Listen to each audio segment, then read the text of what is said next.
আজকের আলোচনার মূল বিষয় হলো যাকাত সম্পর্কে। এই যাকাত সম্পর্কে আমরা অনেকেই অজ্ঞ রয়েছি। নামাজ পড়ি, যাকাত দেই না। বিশ্বনবী সাল্লাল্লাহু আলাইহি ওয়াসাল্লাম তাদেরকে উদ্দেশ্য করে বলেছেন, যারা নামাজ পড়লো, যাকাত ফরজ হওয়ার পরে যাকাত দিল না, সে যেন নামাজই পড়লো না। নামাজ পড়লো, এখানে সে তো আল্লাহ পাক রব্বুল আলামিনের একটা ফরজ বিধান সে পালন করলো, সে নিজের নাম অর্জন করলো। আর যাকাত যে দিল না, সে তো বান্দার হক অধিকার নষ্ট করলো। এজন্য বিশ্বনবী বলেছেন যে বান্দার হক যে নষ্ট করবে, সে বান্দা যতক্ষণ পর্যন্ত ক্ষমা না করবে, আল্লাহ পাক রব্বুল আলামিন তাকে ক্ষমা করবেন না। এজন্য বান্দার হক যেন নষ্ট না হয়, সেই দিকে আমাদের খুবই গুরুত্ব দিতে হবে। আল্লাহ পাক রব্বুল আলামিন বলেন, ইন্নামাস সাদাকাতু লিল ফুকারা'i ওয়াল মাসাকিনি ওয়াল আমিলিনা আলাইহা ওয়াল মুআল্লাফাতি কুলুবুহুম ওয়া ফির রিকাব ওয়াল গারিমিনা ওয়া ফি সাবিলিল্লাহি ওয়া বিস সাবিল। সূরা তাওবা 10 নম্বর পারা 15 নম্বর পৃষ্ঠার মাঝের দিকে আল্লাহ পাক রব্বুল আলামিন সূরা তাওবার 60 নম্বর আয়াতের মধ্যে জানিয়ে দিয়েছেন, ইন্নামাস সাদাকাতু লিল ফুকারা। এই সাদাকার মাল, যাকাতের মাল 8 ব্যক্তি পাবে, 8টি খাতে ব্যয় করা যাবে। খুবই সংক্ষেপে বলি, 1 নম্বরে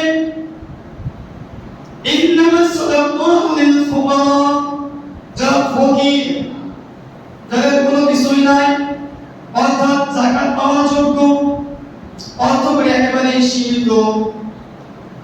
2 নম্বরে বলা হয়েছে ওয়াল মাসাকিন, যারা মিসকিন, যারা একেবারে নিঃস্ব, কিছুই নাই, অর্থ করে কিছুই নাই।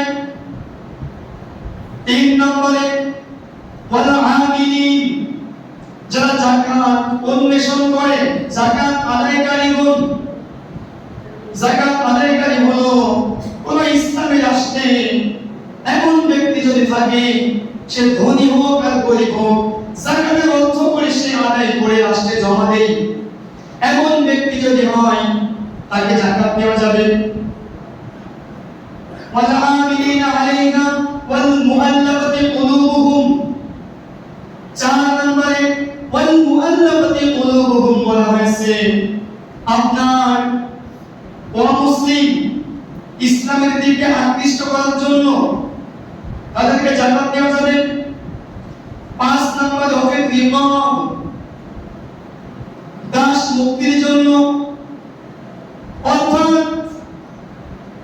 কোন ব্যক্তি আপনার এমন অভাবে পড়ে গিয়েছে, বা দাস মুক্তি বলা হয়েছে, আপনার কোন আপনজনকে কোন ব্যক্তি আটক করে নিয়েছে, সে যদি বলে যে 50,000 অথবা 1 লাখ টাকা না দিলে আমি তাকে মুক্ত করব না, তাকে ছেড়ে দিব না, এমন অবস্থার মধ্যে যদি আপনি পড়েন, তাহলে যাকাতের টাকা এমন ব্যক্তিকে এই দাস মুক্ত করার জন্য অথবা কোন ব্যক্তিকে উদ্ধার করার জন্য আপনি খরচ করতে পারবেন। 6 নম্বরে ওয়াল গারিমিন, অর্থাৎ ঋণ মুক্ত করার জন্য।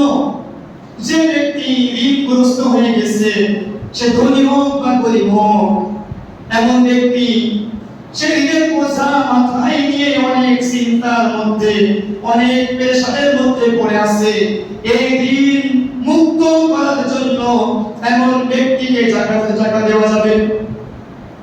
7 নম্বরে ওয়াল গানিমিন ফিস সাবিলিল্লাহ। ফিস সাবিলিল্লাহ বলা হয়েছে, যারা আল্লাহর রাস্তায় জিহাদ করে, আল্লাহর রাস্তায় সংগ্রাম করে এমন ব্যক্তিকে যাকাত অর্থ করে দেওয়া যাবে।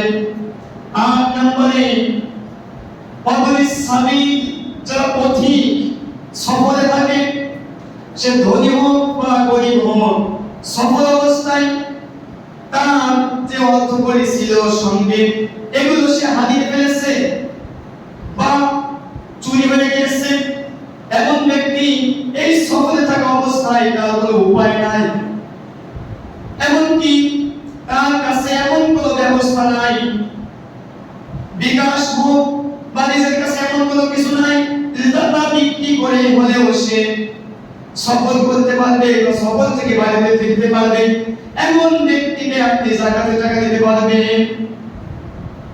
আমি আবারও বলছি প্রথম থেকে সংক্ষেপে, যাকাতের মাল, যাকাতের অর্থ করি 8 ক্ষেত্রে আপনি খরচ করতে পারবেন।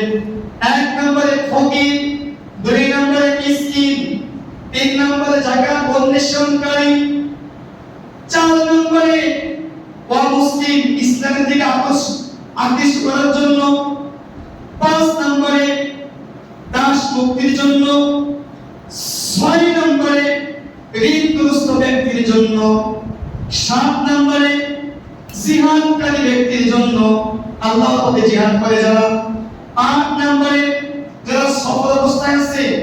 এই 8 ক্ষেত্রে আপনি যাকাতের সম্পদ ব্যয় করতে পারবেন। আল্লাহ পাক রব্বুল আলামিন সূরা তাওবার 60 নম্বর আয়াতের মধ্যে এই বিষয়গুলো জানিয়ে দিয়েছেন। প্রিয় মুসলিম ভাইরা, এবার যাকাতের টাকা আপনি কোথায় দিতে পারবেন না? আপনি মাদ্রাসায় যদি সেই মাদ্রাসায় এতিম ছাত্র থাকে বা কারণ নামে আপনি যাকাত দিতে পারবেন, এতিম ছাত্রদের নামে। তাছাড়া মাদ্রাসার কাজে হোক, মসজিদের কাজে হোক, রাস্তা, ব্রিজ, কালভার্ট এগুলোর কাজে আপনি খরচ করতে পারবেন না যাকাতের টাকা। বিশেষ করে যে ব্যক্তি ধনী, এই ধনী ব্যক্তি যাকাত দিতে পারবে না, প্রায় 5 থেকে 6টি ক্ষেত্রে যাকাত দিতে পারবে না। তাহলে যে ব্যক্তি ধনী, তার পিতামাতা, দাদা দাদি, নানা নানি এর উপরে যারা আছে, এই পিতামাতা আপনজন যারা আছে এদেরকে যাকাত দিতে পারবে না। 2 নম্বরে অমুসলিমকে যাকাত দিতে পারবে না। 3 নম্বরে যে ব্যক্তি ধনী, তার সন্তানদেরকে যাকাত দিতে পারবে না। 4 নম্বরে ওই ব্যক্তি তার স্ত্রীকে যাকাত দিতে পারবে না। এভাবে করে প্রায় 4-5টি ক্ষেত্রে আপনার যারা ধনী তাদেরকে যাকাত দিতে পারবে না। এই 5 থেকে 6টি ক্ষেত্রে যাকাতের টাকা দেওয়া যাবে না। আবার বলছি, যে ব্যক্তি ধনী, তার পিতা মাতা, দাদা দাদি, নানা নানি, এরপরে নিজের সন্তান, এরপরে ধনী ব্যক্তিকে, এরপরে অমুসলিমকে, তারপর নিজের সন্তান, এই কয়েকটি ক্ষেত্রে আপনি যাকাতের টাকা দিতে পারবেন না। আর যাকাতের টাকা আপনি দিতে পারবেন আপনার আপন ভাই হোক, চাচাতো ভাই হোক, ভাইপো হোক, ফুফা হোক, ফুফি হোক, খালা হোক, খালু হোক, এভাবে করে আপনার নিজের বোন হোক, গরিব মিসকিনকে এভাবে যাকাত দিতে পারবেন। শুধুমাত্র পিতা মাতা, দাদা দাদি, নানা নানি, নিজের স্ত্রী, সন্তান বা ধনী ব্যক্তিকে বা মুসলিমকে এই কয়েকটি ক্ষেত্রে আপনি যাকাত দিতে পারবেন না। আর বাকি যেগুলো বললাম আগে যাকাত দিতে পারবেন কোন ব্যক্তিদেরকে? আল্লাহ পাক রব্বুল আলামিন সূরা তাওবার 60 নম্বর আয়াতে যে সিরিয়ালগুলো বলে দিয়েছেন, এই ব্যক্তিদেরকে আপনি যাকাত দিতে পারবেন। প্রিয় মুসলিম ভাইরা, এবার আসুন কোন ব্যক্তির উপর যাকাত ফরজ হয়। যাকাত ফরজ হয় আপনাকে মুসলমান হতে হবে, জ্ঞান সম্পন্ন হতে হবে, বালেগ হতে হবে, বিবেকবান হতে হবে। এছাড়াও বর্তমান আপনার কোরআন ও হাদিসের মধ্যে উল্লেখ রয়েছে 7.5 ভরি স্বর্ণ অথবা 52.5 তোলা আপনার 52.5 ভরি রৌপ্য যদি কোনো ব্যক্তির কাছে জমা থাকে, শুধুমাত্র স্বর্ণ 7.5 ভরি জমা আছে, অথবা শুধুমাত্র 52.5 ভরি রৌপ্য কারোর কাছে জমা আছে, অথবা এই পরিমাণ টাকা অর্থ সম্পদ আপনার ব্যাংকে জমা রয়েছে পূর্ণ 1 বছর জমা থাকলে আপনি হিসাব করে যাকাত দিবেন। অর্থাৎ 354 দিন, আরবি বছরের হিসাব করে 354 দিনের হিসাব করে আপনি যাকাত দিবেন। আর ইংরেজি অথবা বাংলা 365 দিন অথবা 66 দিন হতে পারে। মুসলিম ভাইরা, তাহলে আরবি বছর হিসাব করে আপনি যাকাত দিবেন। আপনার আজকে ব্যাংকে টাকা জমা রয়েছে, অথবা আপনি স্বর্ণের মালিক হয়েছেন, অথবা রৌপ্যের মালিক হয়েছেন, এই সম্পদগুলো যখন পূর্ণ 1 বছর পার হয়ে যাবে তখন আপনাকে যাকাত দিতে হবে। এবার আসুন, এই স্বর্ণ এবং রৌপ্যের মূল্য কেমন? গতকাল 13 মার্চ 2025 একটা নিউজে এসেছে যে বর্তমান 22 ক্যারেটের যে স্বর্ণ তার মূল্য 1,50,000। এরপরে 21 ক্যারেটের যে স্বর্ণ তার মূল্য 1,44,000 টাকা। এরপরে 18 ক্যারেটের যে স্বর্ণ তার মূল্য 1,23,000 টাকা। এভাবে করে রৌপ্যের মূল্য হয়তো যেটা 22 ক্যারেট সেই হিসাব করে 2,000, 1,500, 1,000 এভাবে করে হিসাব করা হয়েছে। মুসলিম ভাইরা, আমাদের বাংলাদেশে যদি এই 1,50,000 22 ক্যারেট অথবা নিম্নমানের যে 18 ক্যারেটের স্বর্ণের মূল্য 1,23,000 হিসাব করা হয়, তাহলে দেখা যায় প্রায় 8 লক্ষ অথবা 10 লক্ষ টাকার মালিক যদি আপনি হন তাহলে আপনার যাকাত দেওয়া লাগবে। কিন্তু আপনার বাংলাদেশে ইসলামী শরিয়াতের যে বোর্ড রয়েছে, ইসলামিক বোর্ড রয়েছে, সেখানে হিসাব করেছেন স্বর্ণের মূল্য নয়, আপনার রৌপ্যের মূল্য হিসাব করে যাকাত দিতে হবে। প্রিয় মুসলিম ভাইরা, যে রৌপ্যের মূল্য সবগুলো হিসাব কিতাব করে একজন ব্যক্তির যদি নিজের ব্যক্তিগত যে আসবাবপত্র, বাড়ি হোক গাড়ি হোক, যেগুলো সে ইনকাম করে নিজের প্রয়োজনীয় সব কিছু বাদ দিয়ে একজন ব্যক্তির যদি 90,000 টাকা 1 বছর অতিবাহিত হয়ে যায় অথবা ব্যাংকে জমা থাকে বা 90,000 টাকা থাকে, এই ব্যক্তি অবশ্যই যাকাত দিবে। আর যাকাত দিলে লাভ কি? আপনার বাকি সম্পদগুলো পবিত্র হয়ে যাবে, হালাল হয়ে যাবে।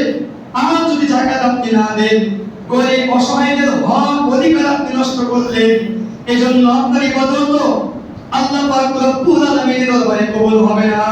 কথা বলেন ঠিক কি না? প্রিয় মুসলিম ভাইরা, এই কথাগুলো খুবই সংক্ষেপে আমরা জানলাম।